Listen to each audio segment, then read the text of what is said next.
Hello, everyone. I hope you're all enjoying Wollapalooza so far. Much as I'd love to have been in San Francisco today, where it all began for Wollapalooza a few years ago, I hope that this format is proving versatile so that in future we can be flexible and combine the best of both worlds.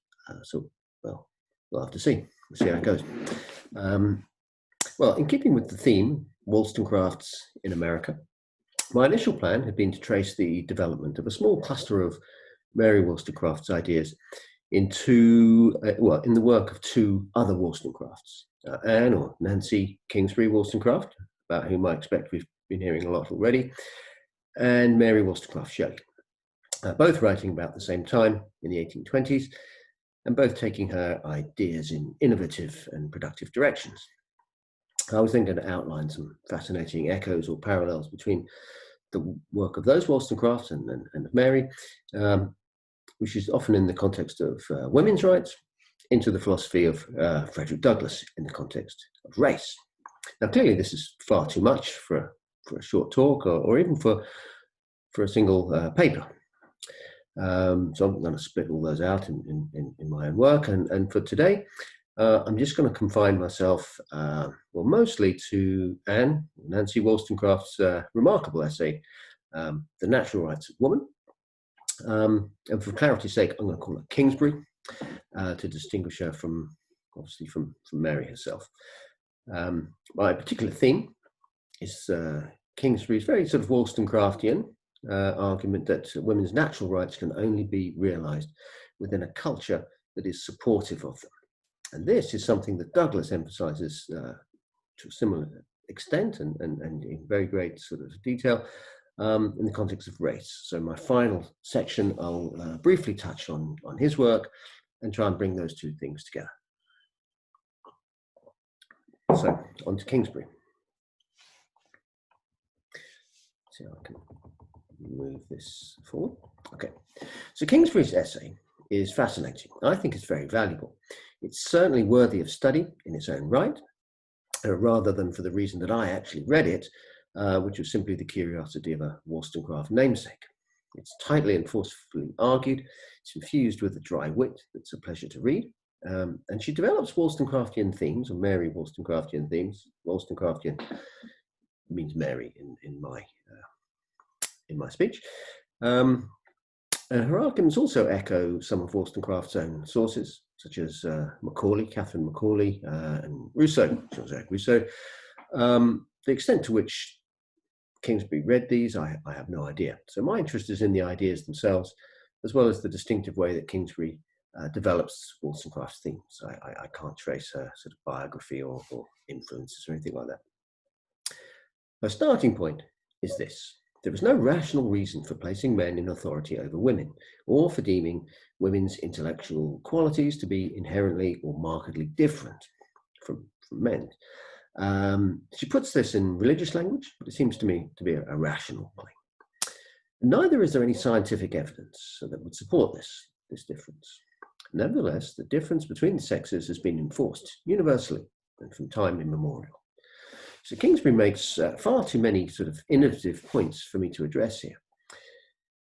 In particular, I was interested in her use of an extended sort of master-slave logic, something that Wollstonecraft herself uses very prominently. I don't know the feminist literature of this period in America well enough to know how widespread that was, but it does chime strikingly with Wollstonecraft's own work and the spin and slant that she gives that. And it foreshadows Douglass's own use of that. Again, distinctive and echoes Mary Wollstonecraft's particular sort of emphasis. I can't really go into that, so I just mention it. What I'm going to do is just briefly touch on two of Kingsbury's arguments, and then address a third in a very slightly more detail. So the first echoes what Wollstonecraft describes as her own main argument for the education of women, namely that to deny this education is to the detriment of the whole of society, men included. So Kingsbury takes up this argument with great humour. She suggests that men will have to put up with second-rate puddings because women can't read recipes. But she does conclude it very forcefully.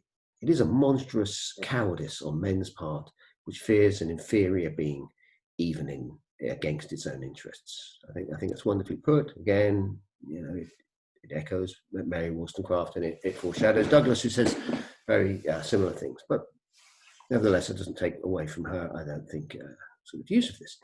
The second argument is that while on the surface women may seem to be content with their place in society, this is a dangerous illusion. The love of power, she observes, is a powerful, is a passion no less ardent in the weak than in the strong.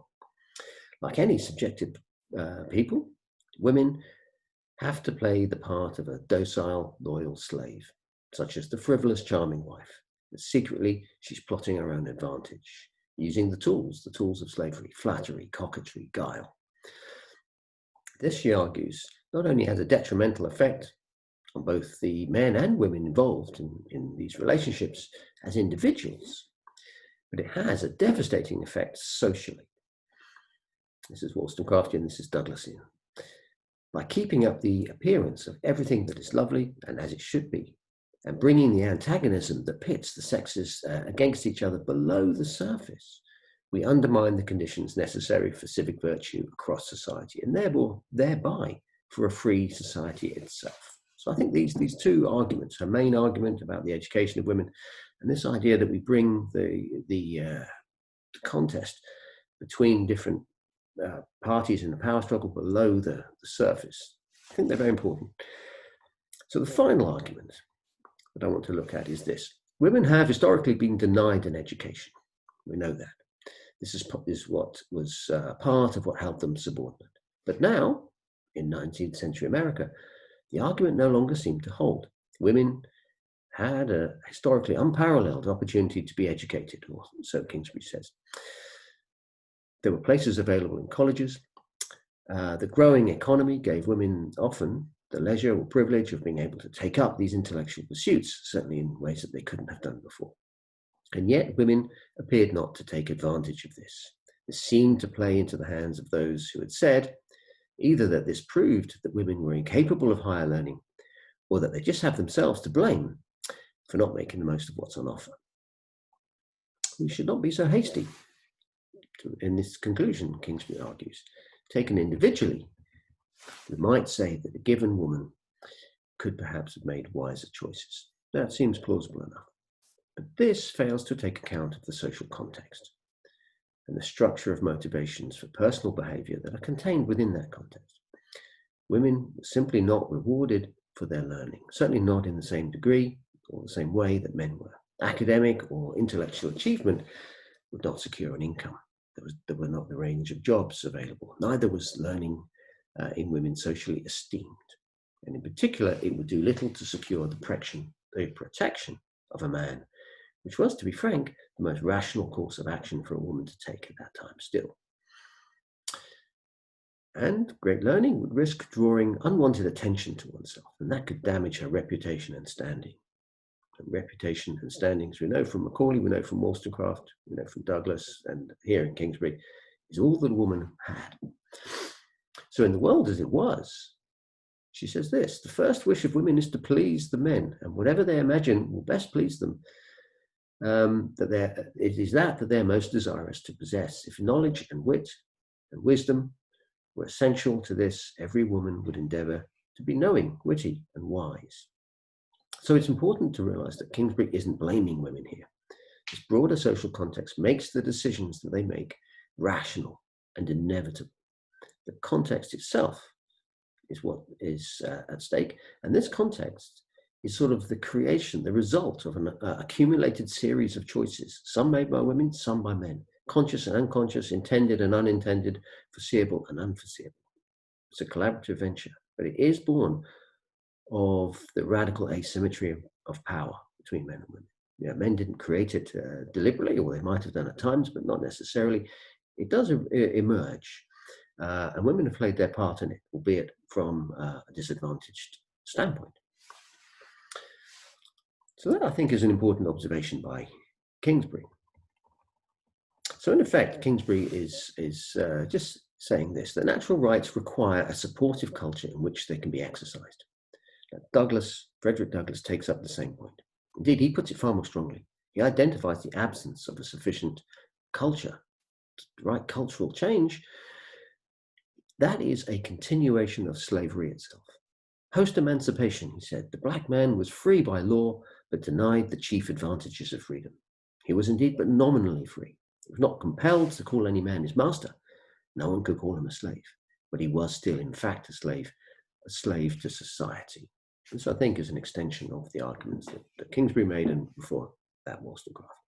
Now, the reason for Douglas's point is that those in power, or one reason, is that those in power will never willingly relinquish that power. Power, he observes, concedes nothing without a demand. It never did and it never will. And this principle takes place both on a conscious and an unconscious level. The dominant group come to believe in their innate superiority, their natural superiority, and removing the formal barriers to freedom in the form of granting civil rights, political rights, women's rights, racial rights, merely replaces the overt clash between social groups over rights out of sight, just as Kingsbury said, making it now much more subtle, much more contestable, deniable struggle. You've got your rights. What more do you want? It's a point that Carrie Riddle would have emphasised, I think, or she will emphasise in her talk, as I read, and I was very pleased to see that. But I won't quote her because I'd already written this paper, and I quote Justice Bradley instead, who's a judge writing 20 years after emancipation. "We've done enough for the black man," he says. "Now let him stand on his own 2 feet." You can make that sort of argument because the actual contest between black and white is now below the radar. They've got their rights. This is what Douglas was worried about. So Douglas was aware of this, actually. He anticipated it. Even as the Civil War was coming to an end and emancipation beckoned, he said this: the slave would still be bound in the invisible chains of slavery long after his iron chains are broken and forever buried out of sight. All that would happen is that they would exchange the relation of slavery to individuals only to become the slaves of the community at large. Oppression of black people would be more covert, indirect, illicit, but it'd be no less binding. Now, in spite of this analysis, bleak as it is, like Wollstonecraft and Dugsley and Kingsbury, Douglas remained hopeful that in the long run, change was possible. Arduous and uncertain, but possible. Winning legal rights and political rights, he argued, was the easy part. If today we have won a civil war, he said, tomorrow we shall have to reconstruct the whole fabric of Southern society. Not just Southern, but Northern society too. Securing legal rights do not themselves change people's attitudes and beliefs. And those are necessary for those rights, the natural rights that Kingsbury talked about, to be operable. In fact, it often makes it worse. Giving rights, overt rights, brings resentment at the loss of privilege for those who were the exclusive holders of them before. Changing hearts, Douglas suggests, requires a profounder wisdom, a holier zeal than belongs to the prosecution of war.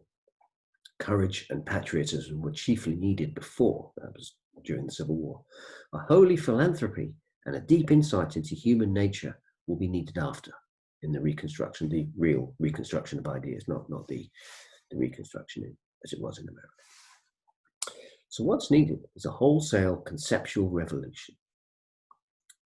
The work before us, Douglas concludes, is nothing less than a radical revolution in all the modes of thought which have flourished under the blighting slave system. This revolution resembles Wollstonecraft's call for a revolution in female manners, a revolution in norms, beliefs, practices, and social relations. Something that must, of necessity, be done by both parties collaboratively, men and women, black and white. It's not just both, it is all the parties that would be involved across society. And so in that sense, Douglas is sort of continuing thoughts begun by Wollstonecraft, taken through Mary Shelley, as it happens, but Kingsbury, as we've seen in this, and finishing there. So I don't know how long I've been, I'll just check this, but I think that might well be the end. So hang on. Well, I can't see how long I spoke for, but I think that's going to be enough. So thank you, and let's enjoy the rest of the conference. Okay, bye.